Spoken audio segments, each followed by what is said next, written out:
የካንሰር በሽታ ወይም የካንሰር ዲዚዝ እንግዲህ አንዱ በሽታ ነው ወይም አደገኛ የሆነ በሽታ ነው፣ ተላላፊ ያልሆነ በሽታ ነው ማለት ነው። ካንሰር በሽታ ምንድነው የሚለውን በምናይበት ጊዜ የካንሰር በሽታ እንግዲህ ከሰውነታችን ቁጥጥር ውጭ ሴሎች ዲቫይድ ሲያደርጉ፣ ሴሎች ሲባዙ ወይም ሲራቡ ይህን እንግዲህ ካንሰር ዲዚዝ ብለን እንጠራዋለን ማለት ነው። አንኮንትሮል የሆነ የሴል እድገትና የሴል ብዜት ወይም የሴል መጨመር ይህንን ካንሰር እንለዋለን ማለት ነው፣ ወይም የካንሰር በሽታ ይባላል ማለት ነው። እንግዲህ ይህ ካንሰር ግሮስ ሲሆን ወይም ካንሰሩ ዲቫይድ ሲሆን ወይም ሲባዛ ሲጨምር የሰውነታችን ከቁጥጥር ውጭ ነው ማለት ነው። ምንም አይነት የሰውነታችን ቁጥጥር አይኖረውም ማለት ነው። በዚህ ምክንያት የሚፈጠር በሽታ እንግዲህ ካንሰር ዲዚዝ ተብሎ ይጠራል ማለት ነው። እንግዲህ ኖርማል ሴል በምናይበት ጊዜ ሴል ዲቫይድድ ይሆናል፣ ኖርማሊ ያድጋል፣ ከዛ በኋላ ይሞታል ማለት ነው። ይህ የተፈጥሮ ሂደት ነው፣ ግዴታ ነው ማለት ነው።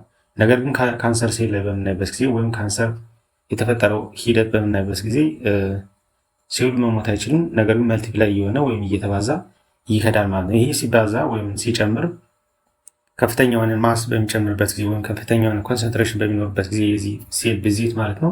ይህም እንግዲህ ቲሞር ተብሎ ይጠራል ማለት ነው። ብለድ ላይ ካለው በስተቀር ማለት ነው ቲሞር ይፈጥራል ማለት ነው። ወይም የግሩፕ ኦፍ ሴል ወይም ብዙ ሴሎች በአንድ ላይ የመሆን ይፈጠራል ማለት ነው። ይህ ደግሞ ቲሞር ተብሎ ይጠራል ማለት ነው። የካንሰር ሴል መነሻዎቹ ምክንያቶችን በምናይበት ጊዜ እንግዲህ አንደኛው ሙቴሽን ነው። በዲኤንኤ ውስጥ ሙቴሽን በሚኖርበት ጊዜ ወይም ጄኔቲክ ኢንፎርሜሽን የተሸከሙ በማይኖርበት ጊዜ ይሄ ሊፈጠር ይችላል ማለት ነው። ለምሳሌ ዲኤንኤ በራዲሽን ዳሜጅ በሚሆንበት ጊዜ እንግዲህ ዲኤንኤ ጄኔቲክ ማቴሪያልን ኬሪ ያደረገ ነው ወይም ጂኖችን የያዘ ነው። እያንዳንዱ ጅን ኢንፎርሜሽን የተሸከመ ነው። ያ ውስጥ ከዛ ውስጥ እንግዲህ አንዱ ጅን ከጠፋ ወይም ኪል ከሆነ ወይም ሙቴት ከሆነ በዚህ ምክንያት እንግዲህ ካንሰር በሽታ ሊፈጠር ይችላል። ወይም አንኮንትሮል የሆነ የሴል ብዜት ወይም ማልቲፕሊኬሽን ሊኖር ይችላል ማለት ነው። ይህ እንግዲህ የሚሆነው አንደኛ የዲኤንኤ ዳሜጅ በሚሆንበት ጊዜ በራዲሽን ሊሆን ይችላል፣ በጨረር ማለት ነው፣ በኬሚካል በቫይረስ ዳሜጅ በሚሆንበት ጊዜ ይህ ይፈጠራል ማለት ነው።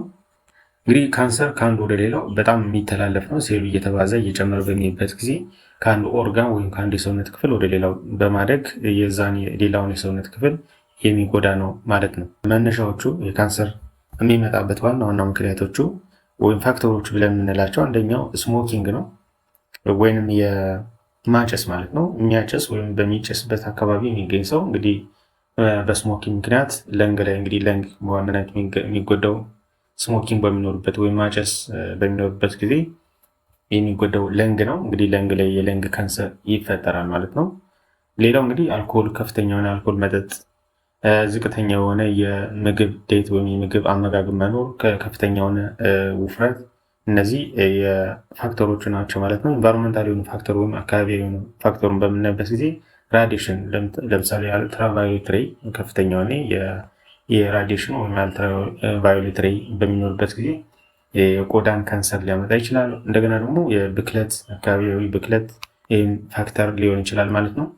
ባዮሎጂካል የሆነውን በምናይበት ጊዜ ለምሳሌ ቫይረስ ኤችፒቪ ቫይረስ የሰርቪካል ካንሰር ሊያመጣ ይችላል።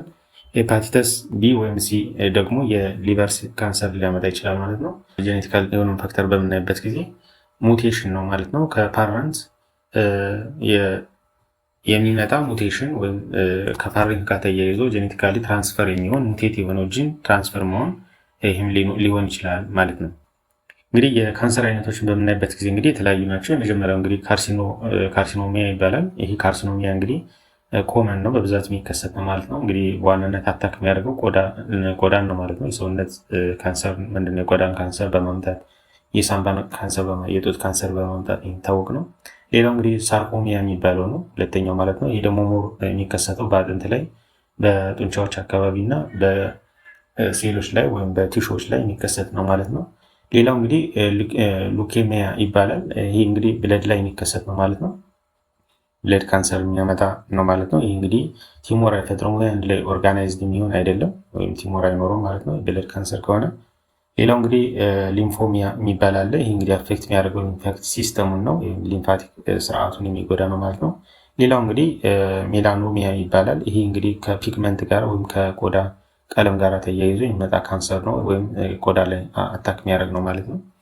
እንግዲህ እንዴት ነው አታክ የሚያደርገው የሚለው ወይም ሰውነታችን እንዴት ይጎዳል የሚለውን በምናይበት ጊዜ እንግዲህ ካንሰር በሚኖርበት ጊዜ እንግዲህ የሰውነታችንን ሴሎች ወይም ቲሹን ዲስትሮይ ያደርጋል፣ ያጠፋል ማለት ነው።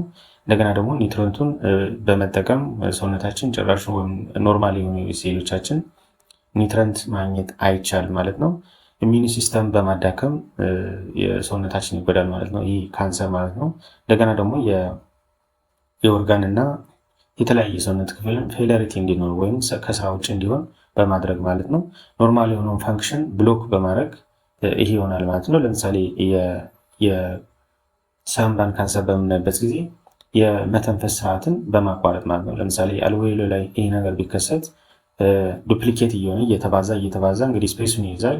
እዛ ጋር ያሉ አልቬሎ ላይ ወይም የአየር ከረጢቶች ኦክሲጅንን ዲፊውዝ በማድረግ ወደ ሰውነታችን ወደ ደም የሚገቡ እንደገና ካርቦን ዳይኦክሳይድ ደግሞ ወደ ውጭ የሚወጣበት ስፔስ ይያዝና እዛ ጋር ያለው የኖርማል የሆነው የአልቬሎ ላይ ወይም የሳምባ ክፍል ዲስትሮ በመሆን እንደገና የካንሰር ሴል ያለበት ቦታውን ስፔሱን ይይዛል። ከዛ በኋላ መተንፈስ ይከብዳል ማለት ነው።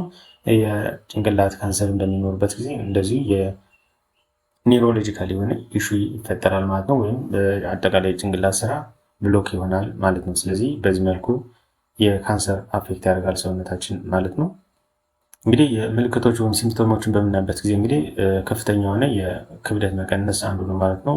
ከፍተኛ የሆነ ድካም መኖር፣ የተለያዩ ቦታ ላይ ማለት እብጠት መኖር ሊሆን ይችላል።